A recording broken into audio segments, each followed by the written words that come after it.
오늘 우리에게 주시는 하나님의 말씀은 요한복음 13장 12절부터 15절까지의 말씀입니다.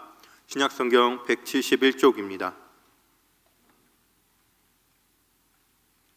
그들의 발을 씻으신 후에 옷을 입으시고 다시 앉아 그들에게 이르시되 내가 너희에게 행한 것을 너희가 아느냐? 너희가 나를 선생이라 또는 주라 하니 너희 말이 옳도다. 내가 그러하다. 내가 주와 또는 선생이 되어 너희 발을 씻었으니 너희도 서로 발을 씻어주는 것이 옳으니라. 내가 너희에게 행한 것 같이 너희도 행하게 하려 하여 본을 보였노라. 아멘.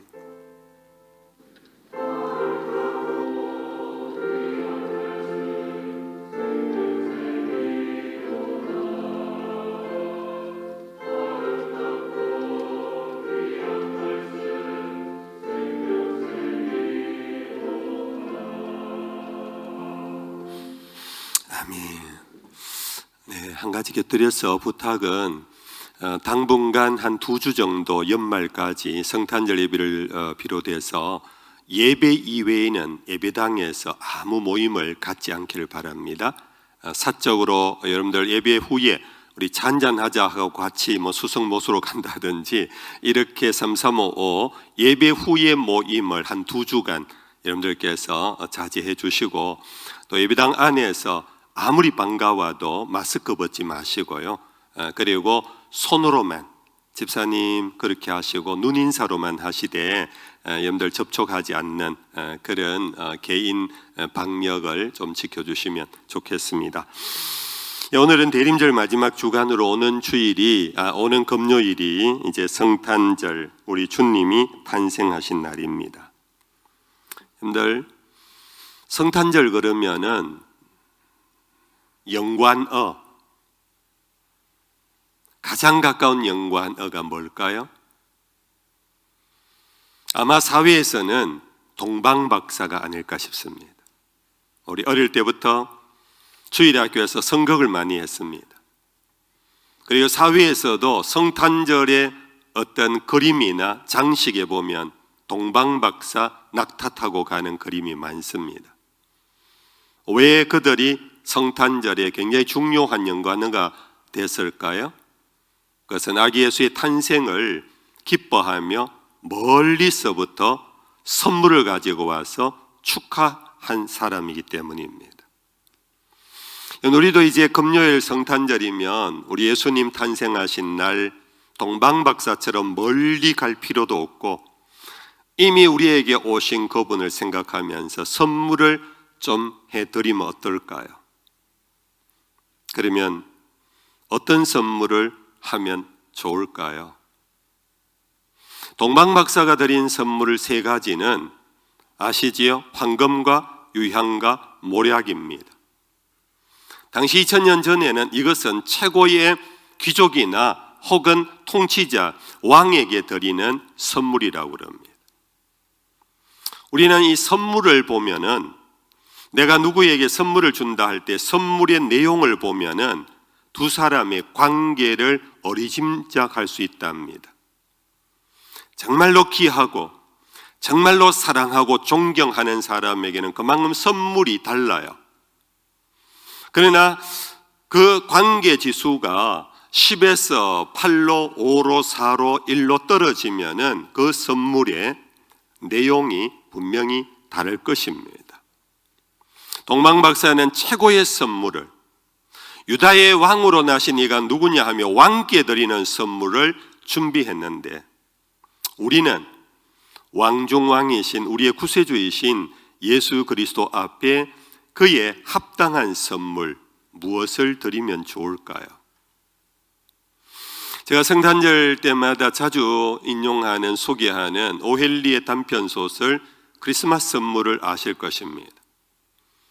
그 짧은 소설이 많은 사람들에게 감동을 준 까닭은 선물이 무엇이냐 보다는 젊은 사랑하는 부부가 그들의 사랑이 진실되고 참되다는 데 감동을 받습니다.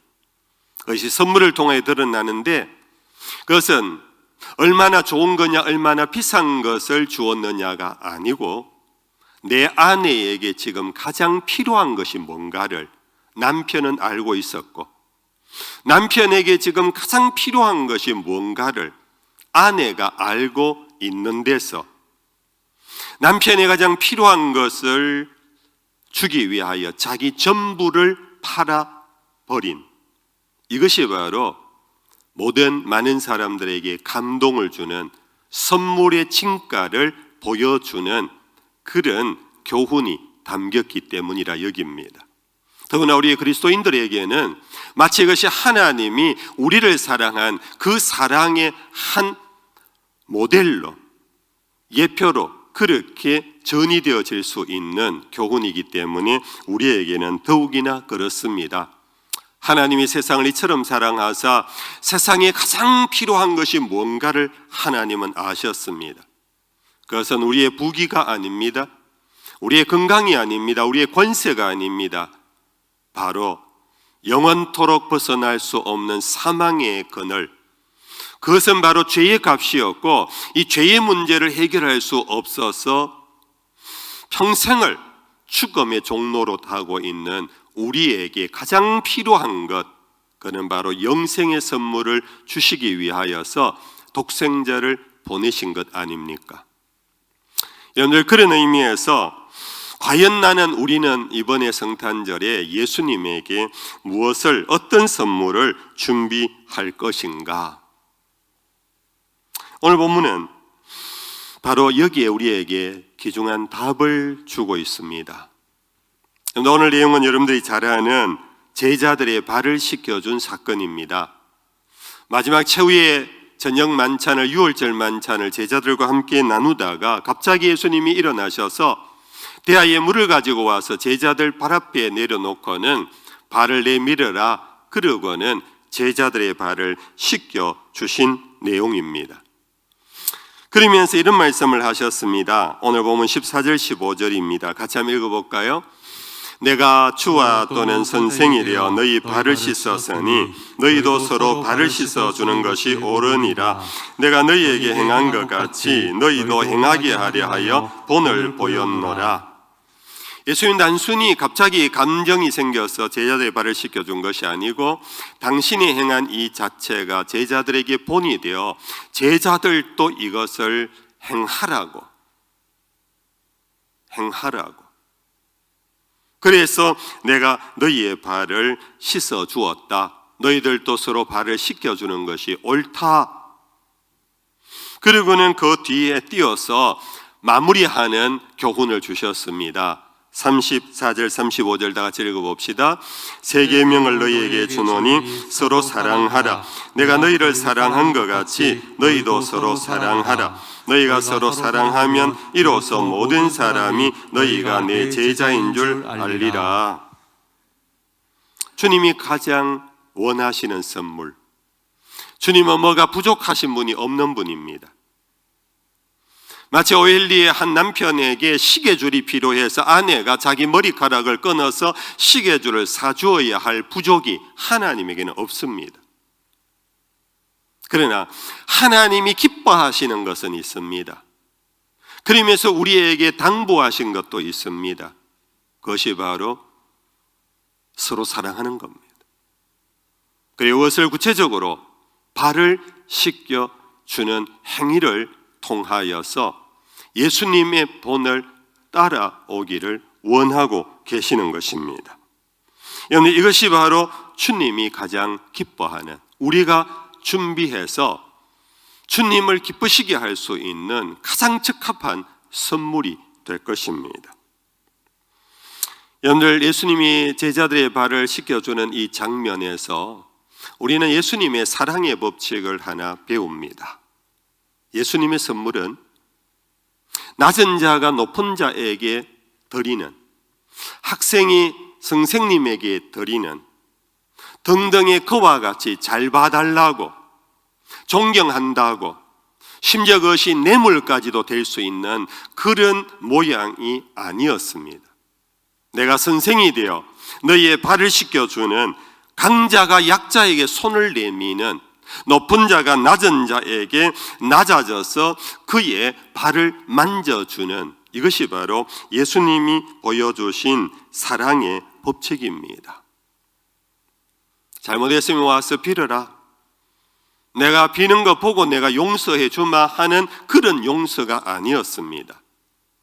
빌기도 전에, 자기의 잘못을 인식하기도 전에 먼저 용서를 선언해버리고 말씀이 육신이 되어 우리 가운데 오셔서 우리가 알지도 못하고 깨닫지도 못하는 중에 우리 죄값을 대신 지불해 주신 것, 이것이 바로 십자가의 사랑의 법칙입니다.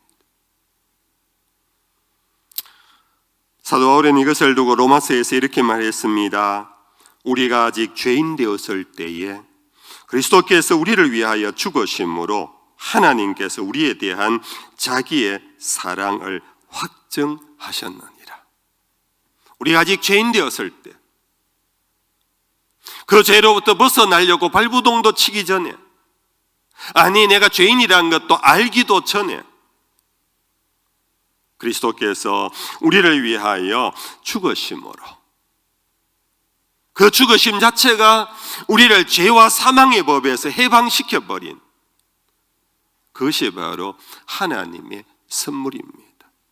그것이 우리에게 가장 필요한 것이라고 아시고, 여러분들 발을 씻겨준 행동, 그냥 성경에 나오는 세족식 그러지 않아요. 우리 제자훈련 받으신 분들은 한번 다 경험해 보셨겠습니다만은 그 숙제 중에 하나가 가족의 발을 씻겨주는 겁니다. 여러분들 아마 경험이 있으시겠지만 발 걸으면요 어떤 곳입니까?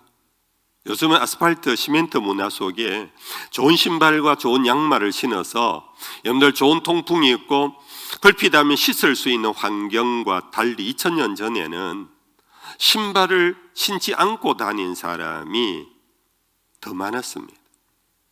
그들의 발은 소발인지 돼지발인지 모를 정도로 구둑살이 배겨가지고 탁탁한 발이었습니다. 그냥 진흙탕에나 웅덩이에 들어갔다가 나온, 그리고 그것이 오염된 물 속에 들어갔다가 나온 그 발로 외출했다가 들어온 냄새 덤비긴 그런 발입니다. 여러분들, 우리도 한 40-50년 전에 우리 사회가 그렇게 공공보건시설이나 환경이 되지 않을 때 우리 누군가가 밖에서 들어오면요 제일 먼저 느끼는 것이 발냄새 아닙니까? 발냄새가 또 심했어요.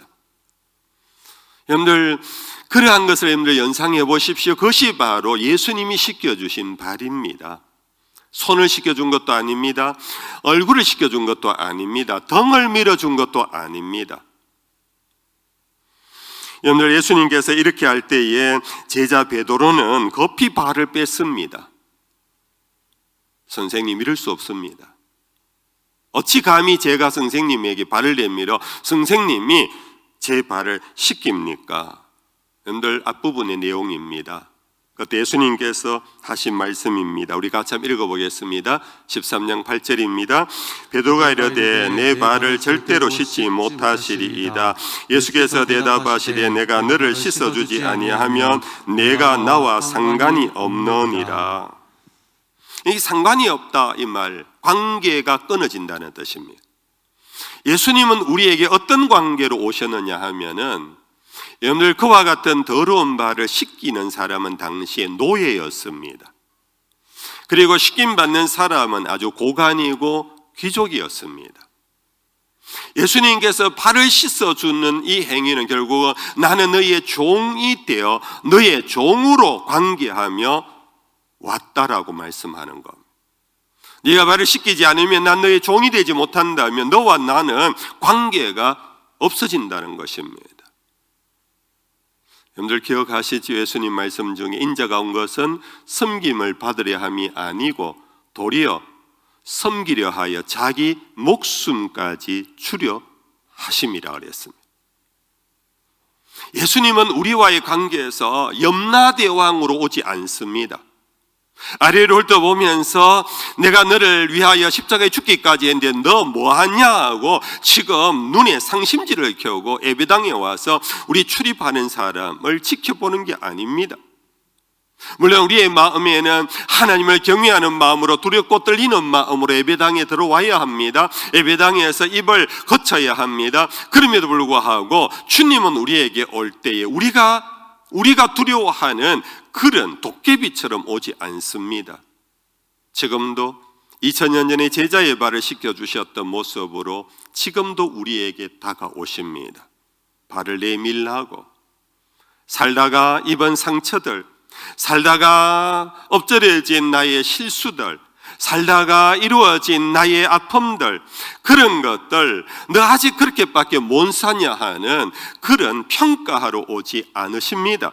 내 발을 내밀라고, 상처를 보이라고, 네가 실수하고 실패한 것 나에게 내밀라고.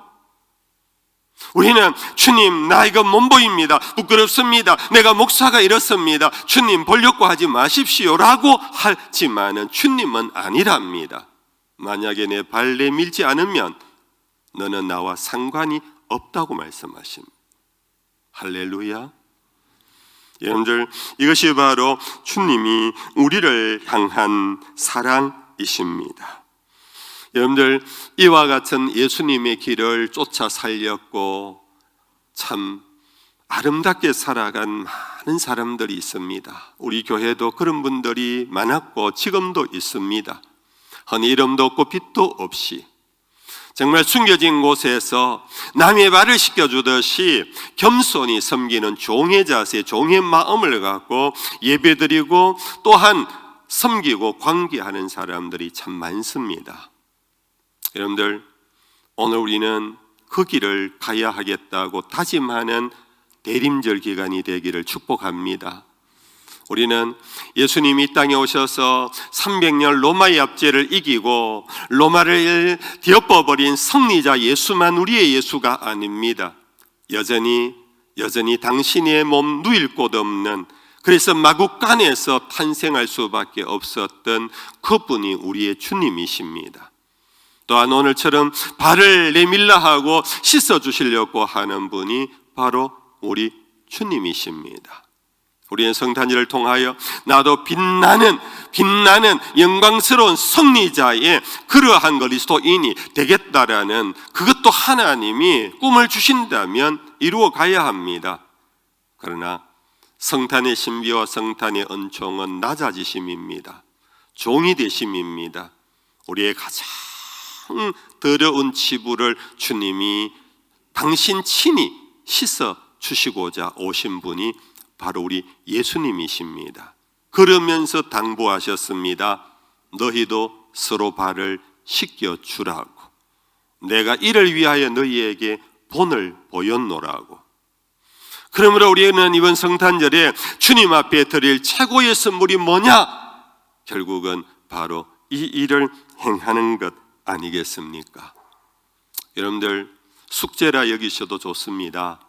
이번 주간에 시간 나는 대로 하시되 가장 좋은 시간은 크리스마스 이브 때, 여러분들 가족이 모여서, 옛날 같으면 크리스마스 이브 때 교회에서 막 모여서 했습니다. 온라인 했습니다. 그러면서 성탄절 새벽송까지 놀러 갔습니다. 지금 코로나에서 전혀 못합니다. 대신 여러분들 가정에서 한번 해보십시오. 가족의 발을 씻겨주는, 가족의 발을 씻겨주는, 그것을 단순히 형식으로만 아니라, 오늘 본문에서는 이렇게 말씀하셨습니다. 너희가 이것을 알고 행하면 복이 있으리라. 이것을 행하면 복이 있습니다. 세족을 의미합니다. 그런데 이것을 알고라는, 이 안다라는 것, 이것이 뭔가? 그것은 바로 앞절입니다. 내가 진실로 너에게 이르노니 종이 주인보다 크지 못하고 보냄을 받은 자가 보낸 자보다 크지 못하나니. 이 말씀 이해하십니까? 그런데 실제로 세족을 해보십시오. 실제로 남의 여러분들 마음을 여러분들 이해하고 받아줘 보십시오. 여러분들 섬기는 자리로 한번 들어가 보십시오. 여러분들 그 순간 나도 비루한 존재라는 걸 잠시라도 순간 깨닫습니다. 나도 하나님의 은혜로 지금 사는 거지, 나도 이러한 존재에 불과하다라는 것을, 더러운 자라는 것을, 연약한 자라는 것을, 가난한 자라는 것을 여러분들 그 순간 우리는 깨닫습니다. 높은 자가 낮은 자를 식혀주는 일은 없습니다. 그런데 식혀주는 일 속에서 내가 낮은 자가 되는 겁니다. 그 순간 역설적인 은혜를 경험합니다. 나 본래 평생을 이렇게 살아야 하는데 하나님이 이렇게 나를 높여주셨구나. 그 순간 우리는 깨닫습니다. 그리고 우리가 그렇게 행할 때 주님이 말씀하셨습니다. 그때 너희에게 복이 있을 것이라. 과거 우리 한국교회가 이 찬송을 부르면서 많은 분들이 눈물을 흘리고 감동을 받았던 찬송이 있습니다. 최용덕 씨가 쓴 노래입니다. 낮엔 해처럼 밤엔 달처럼 그렇게 살 순 없을까. 욕심도 없이 어두운 세상 비추어 온전히 남을 위해 살듯이 나의 일생에 꿈이 있다면 이 땅에 빛과 소금 되어 가난한 영혼, 지친 영혼을 주님께 인도하고픈데 나의 욕심이, 나의 못난 자아가 언제나 커다란 짐 되어 나를 짓눌러 마음을 공고케 하니 예수님 나를 도와주소서. 2절입니다. 예수님처럼 바울처럼 그렇게 살 순 없을까? 남을 위하여 당신들의 온몸을 온전히 버리셨던 것처럼 주의 사랑은 베푸는 사랑, 값없이 거저주는 사랑. 그러나 나는 주는 것보다 받는 것 더욱 좋아하니 나의 입술은 주님 닮은 듯하나 내 마음은 아직도 추하여 받을 사랑만 생각하고 있으니 예수님 나를 도와주소서. 예수님 나를 도와주소서. 우리 찬양해 보십시오.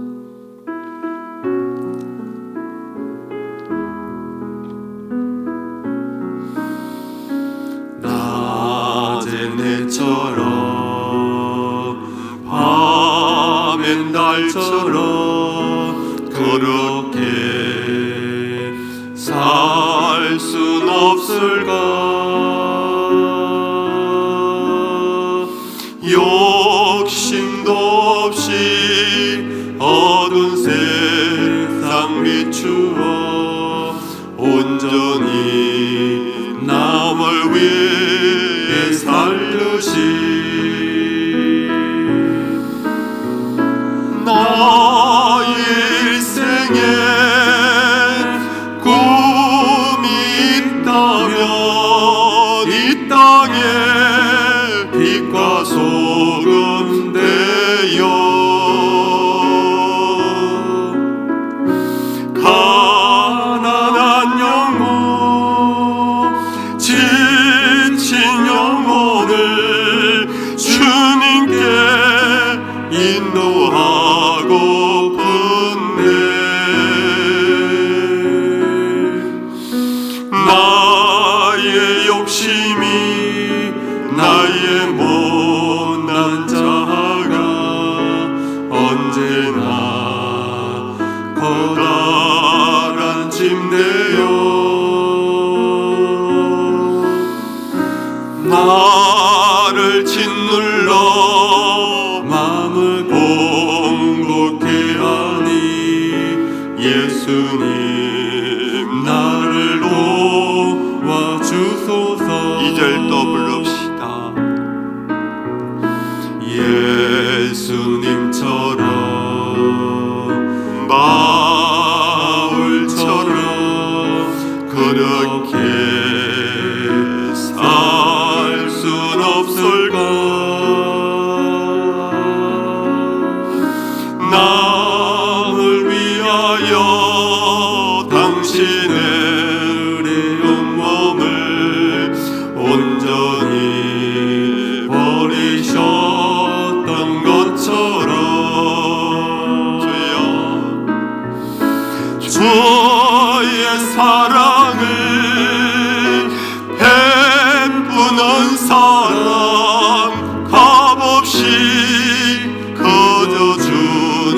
사랑 그러나 나는 주는 것보다 받는 것 더욱 좋아하니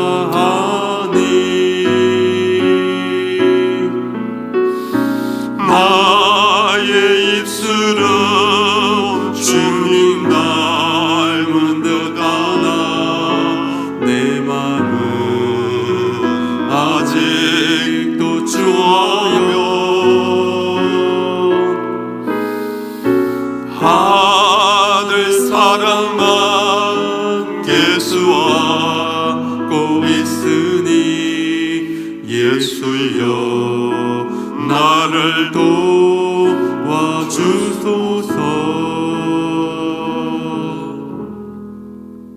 어느 가정에 자녀를 많이 둔 아버님이 계셨습니다.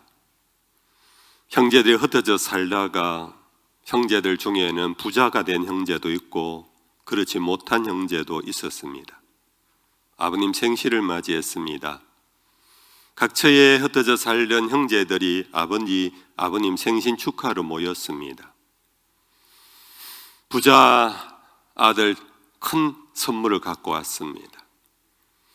예전을 생각해서 가난한 아들도 그 형제인데 뒤지랴 빚을 내서 큰 선물을 해갖고 왔습니다. 그런데 왔는데 형제간에 말이 없습니다. 대화가 없습니다. 저 동생은 저 형은 저 지지리도 못난 놈 그러면서 서로 아래로 훑어보면서 째려보고 밥만 먹고는 뿔뿔이 다시 돌아가 버렸습니다. 아버지 앞에 놓인 값비싼 선물 상자들이 많았지만 아버지는 전혀 행복해 하지를 못했습니다. 이것들 오지나 말지 괜히 내 생일이라고 와가지고 형제간에 말도 안 하고 째려보고 아래로 훑어보고 서로 속으로 욕이나 하고 그럴 바에는 왜 왔어? 아버지는 자식들이 돌아간 다음 슬퍼 울어버렸습니다. 성도 여러분들, 우리 예수님이 이 시간 받기를 원하는 선물 하나도 없습니다. 예수님이 뭔가 부족해서 배가 고파서 탐욕이 있어서 우리에게 요구하는 거 하나도 없습니다. 예수님 생일이라고 모인 우리가 이것저것 선물을 보따리를 갖다 드려도 우리 예수님에게는 사실 별 필요가 없는 것입니다. 그보다 더 중요한 것은 우리 주님이 기쁘게 받기를 원하시는 것은 내가 너희의 발을 씻겨준 것처럼 너희도 서로 발을 씻겨줌이 옳지 않겠느냐. 내가 너희에게 본을 보인 것은 너희도 행하라고. 내가 너희에게 새 계명을 주노니 서로 사랑하라고. 우리 주님이 이번 성탄절에 기다리는 선물 보따리입니다.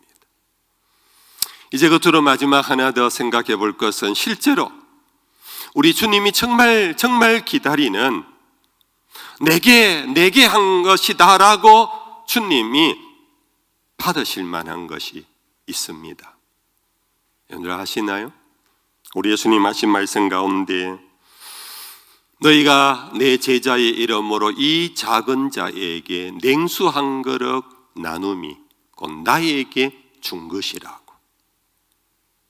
우리 주님이 나에게 행한 것이라고 내가 받은 것이라고 기뻐하는 선물이 있는데 그것은 바로 너희 주변의 작은 자에게, 이게 작은 자는 옛날 번역에는 소자라고 했고 교회에서는 많이 어린 아이라고 해석했습니다마는 성경학자들은 나의 어린 아이만을 의미하는 것이 아니라고, 요즘 많이 얘기하는 사회적 약자, 나이 많은 과부들, 고아들, 그리고 가난한 이들, 병든 이들, 장애자들, 사회적으로 남들에게 소외된 자들, 그것이 바로 너희 중에 있는 작은 자라고 성경학자들은 해석합니다.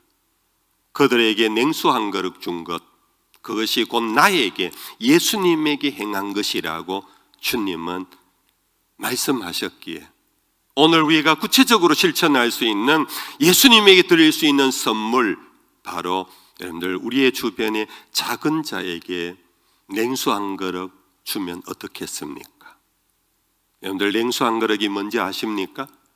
요즘 냉장고 시대에 냉수는 쉽게 얻을 수 있는 거지만은 2000년 전 팔레스타인 땅에서는 냉수는 너무나 귀한 것이었습니다.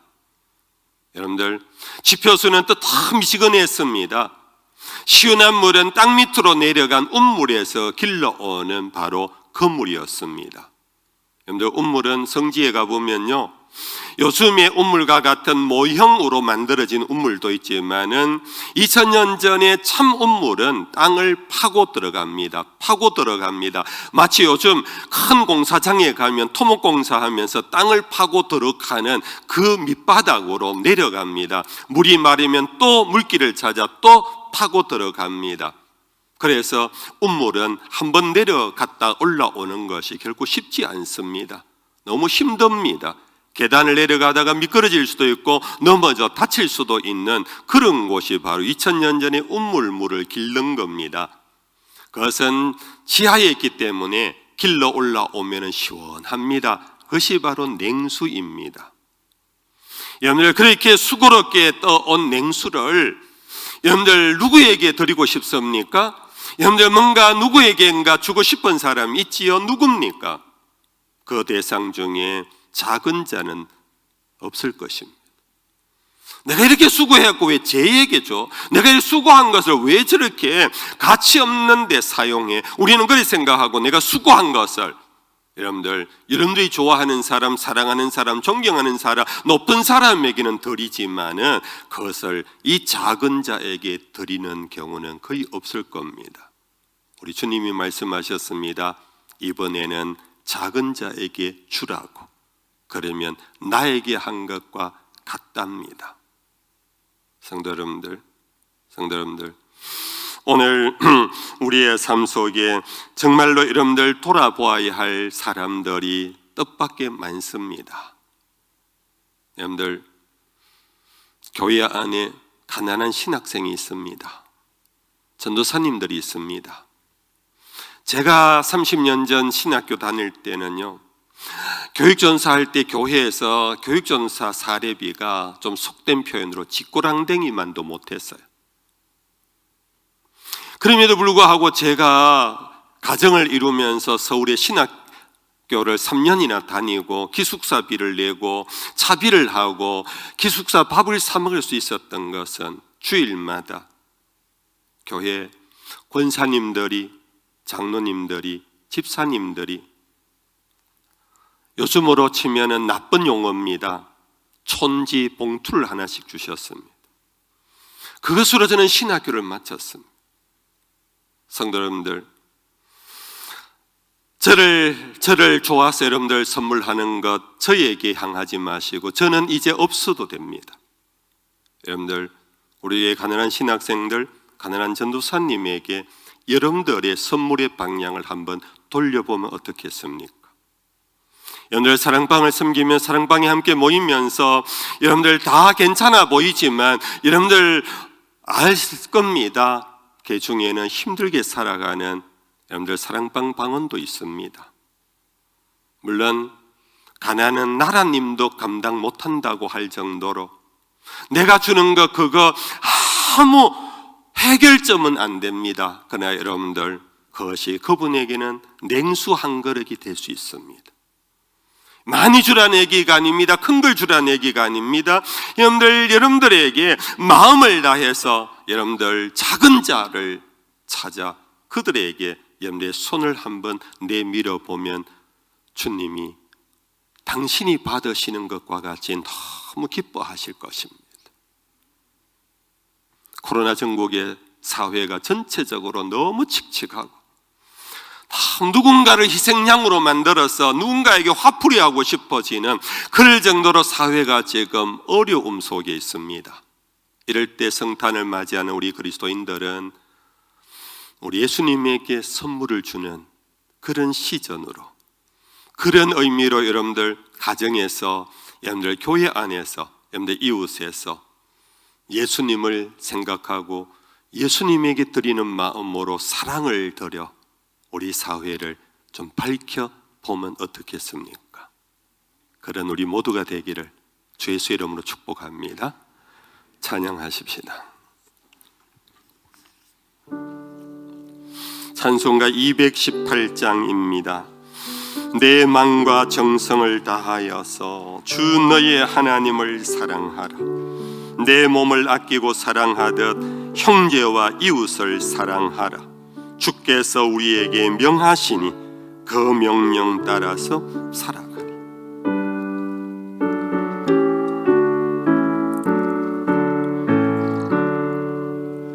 내 마음과 정성을 다하여서 주 너의 하나님을 사랑하라.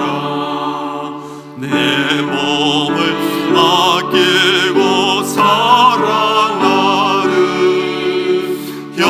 형제와 이웃을 사랑하라. 주께서 우리에게 명하시니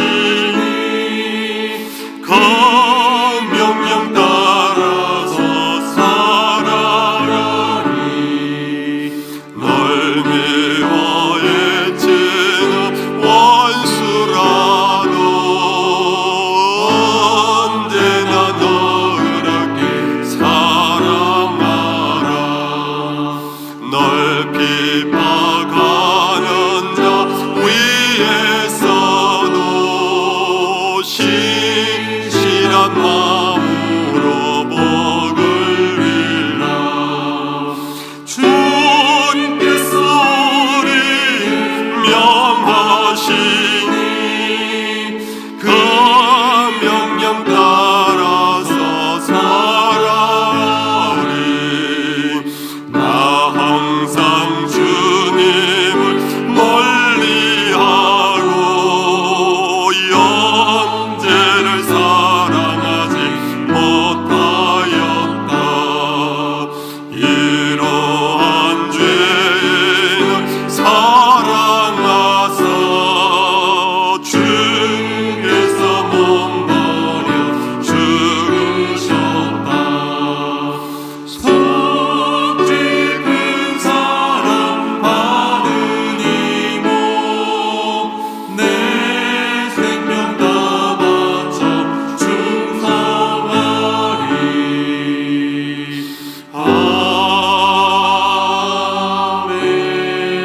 아멘. 다 질문하시겠습니다. 찬송가 216장 1절과 3절을 찬양하고 폐회하겠습니다. 성자의 귀한 몸 날 위하여 버리신 그 사랑 고마워라. 주님의 십자가 나도 지고 신실한 믿음과 마음으로 형제의 사랑과 친절한 위로를 네게나 베풀게 하옵소서.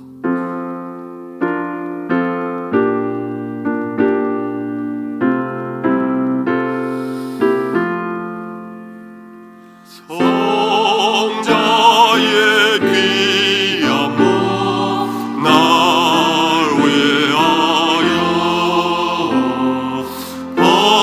버리신 그 사랑 고마워라.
세상을 떠나기 전 기도하고 갑시다.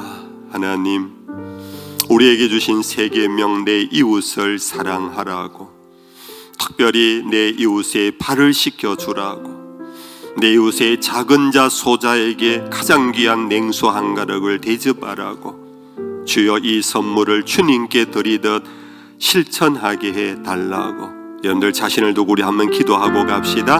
하나님 아버지 감사합니다.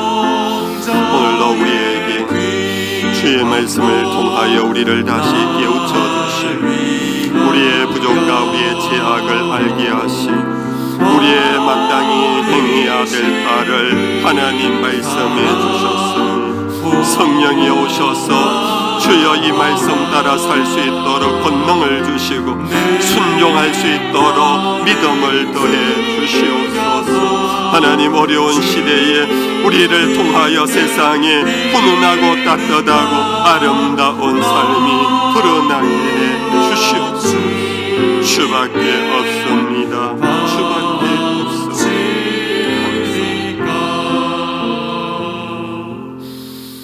여호와는 내게 복을 주시고 너를 지키시기를 원하며, 여호와는 그 얼굴을 내게 비추사 은혜 베푸시기를 원하며, 여호와는 그 얼굴을 내게로 드사 평강 주시기를 원하노라. 우리 구주 되신 예수님 놀라우신 은혜와 우리 아빠 아버지 하나님 끝없는 사랑과 보혜사 성령의 위로 교통하심이 이 자리에 있는 모든 예배자들과 온라인을 통하여 가정에서 예배에 동참하는 주의 권속들 가운데 항상 함께 하시기를 간절히 축원하옵나이다. 아멘.